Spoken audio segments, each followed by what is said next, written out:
নমস্কার বন্ধুরা, রুম্পার হেসেলে আপনাদের সকলকে স্বাগত। আজ আমি নিয়ে এসেছি অরেঞ্জ কেকের রেসিপি। কিভাবে বাড়িতে অরেঞ্জ কেক বানিয়ে নেবেন চলুন দেখে নেওয়া যাক আজকের রেসিপি। অরেঞ্জ কেক বানানোর জন্য আমি এখানে দুটি কমলা লেবু নিয়ে নিয়েছি, আর প্রয়োজন অরেঞ্জ জেস্টের। সেজন্য কমলা লেবুর গায়ে থেকে একটি কুর্নির সাহায্যে ইয়েলো অংশটুকু আমি কুড়ে নেব। 1 চামচ মতো হলেই কিন্তু হয়ে যাবে। আর ওই কমলা লেবুগুলোই কিন্তু আমি দুভাগ করে কেটে জুস করে নেব অরেঞ্জ কেকের জন্য। এখানে খেয়াল রাখবেন অরেঞ্জ জেস্ট তৈরি করার সময় কমলা লেবুর গায়ে খোসার সাদা অংশটা যেন না ওঠে, তাহলে কিন্তু তেতো হয়ে যাওয়ার সম্ভাবনা থেকে যায়। শুকনো উপকরণগুলো একটি পাত্রে মিশিয়ে নেব। প্রথমেই এখানে 1.5 কাপ পরিমাণে ময়দা আমি নিয়ে নিচ্ছি। সেই সঙ্গে নিয়ে নেব হাফ টিস্পুন মতো খাবার সোডা, 1 টিস্পুন বেকিং পাউডার আর 1 পিঞ্চ খাবার লবণ। উপকরণগুলো নিয়ে ভালোভাবে আমি চেলে নেব। প্রথমেই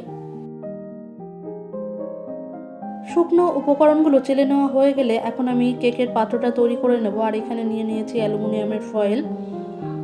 2 চামচ সাদা তেল দিয়ে ফয়েলটাকে ভালোভাবে ফয়েলের গায়ে লাগিয়ে নেব।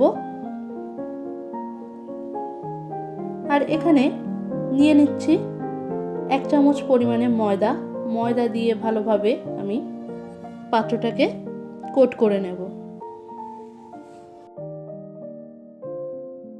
ময়দা দিয়ে ফয়েলের গায়ে ভালোভাবে কিন্তু কোট করে নিতে হবে, কোথাও কিন্তু ফাঁকা যাতে না থাকে সেইভাবেই ফয়েলটাকে ময়দার কোটিং করে নিতে হবে। এখন একটি পাত্রে নিয়ে নিয়েছি একটা ডিম, আর ডিমটাকে কিন্তু আমি ভালোভাবে ফেটিয়ে নেব। ডিমটা ভালোভাবে ফেটিয়ে নেওয়া হয়ে গেলে আমি এক এক করে লিকুইড উপকরণগুলো এখানে মিক্সড করব।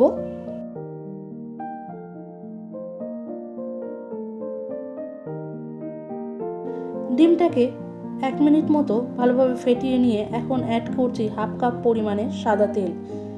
তেল দিয়ে ডিম আর তেল ভালোভাবে আমি এখানে মিক্সড করে নেব। যতটা ভালো মিক্সড হবে তত কিন্তু কেকের ব্যাটারটা ভালো তৈরি হবে। আপনারা একটু সময় নিয়ে কেকের ব্যাটারের জন্য এটাকে ফেটিয়ে নেবেন। ডিম আর সাদা তেলটাকে 3 মিনিট মতো সময় নিয়ে আমি ফেটিয়ে নিয়েছি। এখন অ্যাড করে দিচ্ছি 1 কাপ পরিমাণে গুঁড়ো চিনি। উপকরণগুলো দিয়ে আবার কিন্তু আমি মিনিট 2 সময় নিয়ে মিক্সড করে নেব খুব ভালো করে।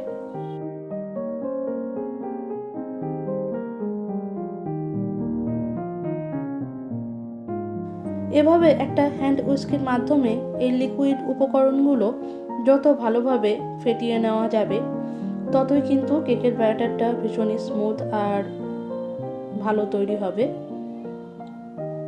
চেষ্টা করবেন বেশ কিছুক্ষণ সময় নিয়ে ব্যাটারটাকে ভালোভাবে মিক্সড করে নিতে, তাহলে কিন্তু কেক ভালো স্পঞ্জি আর সফট তৈরি হবে।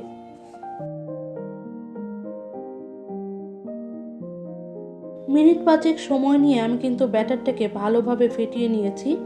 আর এখন এখানে অ্যাড করছি 1 চামচ পরিমাণে অরেঞ্জ জেস্ট। অরেঞ্জ জেস্ট দিচ্ছি এই কারণেই, পুরোটাই ফ্লেভারের জন্য। আর অরেঞ্জ জেস্ট দিলে কিন্তু আর কোনো অরেঞ্জ এসেন্স বা ভ্যানিলা এসেন্স দেওয়ার কোনো প্রয়োজন নেই। অরেঞ্জ জেস্ট দিয়ে ব্যাটারটিকে খুব ভালো করে আবার মিক্সড করে নেব। এখন দিয়ে দিচ্ছি অরেঞ্জ জুস। 1 কাপ পরিমাণে অরেঞ্জ জুস নিয়ে নিয়েছি, আর পুরোটাই কিন্তু একসঙ্গে আমি অ্যাড করব না। এখন আমি হাফটা অরেঞ্জ জুস অ্যাড করলাম, যদি প্রয়োজন হয় আবার পরে অ্যাড করে নেব। অল্প অল্প করে কিন্তু অরেঞ্জ জুস অ্যাড করতে হবে, একবারে কিন্তু সব অরেঞ্জ জুস অ্যাড করা যাবে না।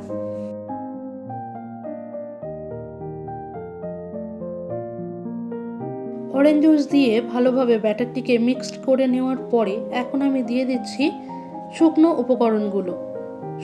উপকরণগুলো আমি আগে থেকে চেলে নিয়েছি। এখন অল্প অল্প করে শুকনো উপকরণগুলো দেব আর মিক্সড করে নেব।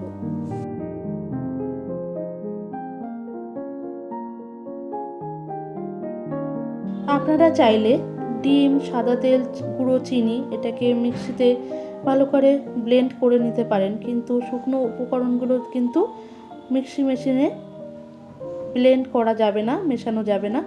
শুকনো উপকরণগুলো কিন্তু আলাদা পাত্রেই হালকা হাতে কিন্তু মিশিয়ে নিতে হবে।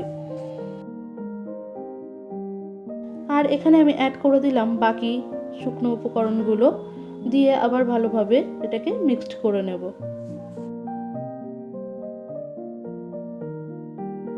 পুরো ব্যাটারটা রেডি করতে আমার কিন্তু 10 থেকে 12 মিনিট সময় কিন্তু লেগে গেছে। আপনারা চেষ্টা করবেন একটু সময় নিয়ে ব্যাটারটাকে ভালোভাবে মিশিয়ে নিতে।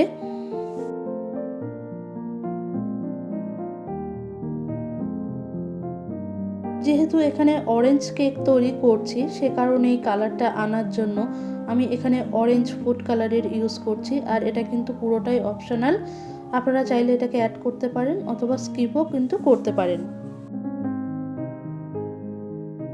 কালারটা দিয়ে খুব ভালোভাবে কিন্তু মিক্সড করে নিতে হবে। আর ভালোভাবে মেশানো হয়ে গেলে এখানে আমি কেকের পাত্র নিয়ে নিয়েছি। এবার কেকের ব্যাটারটা আমি ঢেলে দেব। আর এভাবে কিন্তু ব্যাটারটাকে এই থিকনেসে কিন্তু তৈরি করতে হবে। সমস্ত ব্যাটারটা ঢেলে নেওয়ার পর কেকের পাত্রটাকে সামান্য ট্যাপ করে নেবেন, যাতে এক্সট্রা বাবলস আর যদি কোনো হাওয়া থাকে সেটা কিন্তু বের হয়ে যাবে, আর ব্যাটারটাও কিন্তু খুব ভালোভাবে সেট হয়ে যাবে। আর এখানে আমি কড়াইটাকে আগে থেকেই 15 মিনিট হাই ফ্লেমে গরম করে নিয়েছি। এই পাত্রটি বসিয়ে 1 ঘন্টা 20 মিনিটের জন্য আমি এটাকে বেক করে নেব।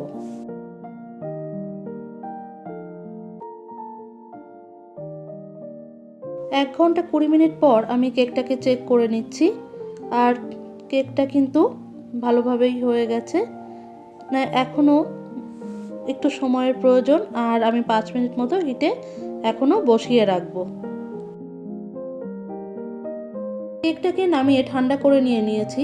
আর এখন দিয়ে দিচ্ছি অরেঞ্জ জুস আর সুগার পাউডার দিয়ে একটি সিরাপ আমি তৈরি করে নিয়েছি, সেটাই কেকের ওপরে ছড়িয়ে দিচ্ছি। এটা পুরোটাই অপশনাল, আপনারা চাইলে দিতে পারেন, না চাইলে স্কিপও করতে পারেন।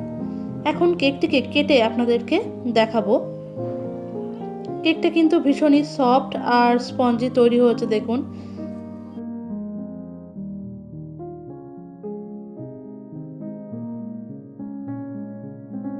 কেমন লাগলো আজকে আমার এই কেকের রেসিপি? অরেঞ্জ কেক বাড়িতে খুব সহজেই কিন্তু তৈরি করে নেওয়া যায়। আর বাজারে কিন্তু কমলালেবু এখন অ্যাভেলেবেল পাওয়া যাচ্ছে। খুবই কম উপকরণে কিন্তু তৈরি করে নেওয়া যায় এই অরেঞ্জ কেক, আর খেতেও কিন্তু দুর্দান্ত হয়। তাহলে তৈরি করে নিন অরেঞ্জ কেক আর বাড়িতে সবাইকে তৈরি করে খাওয়ান।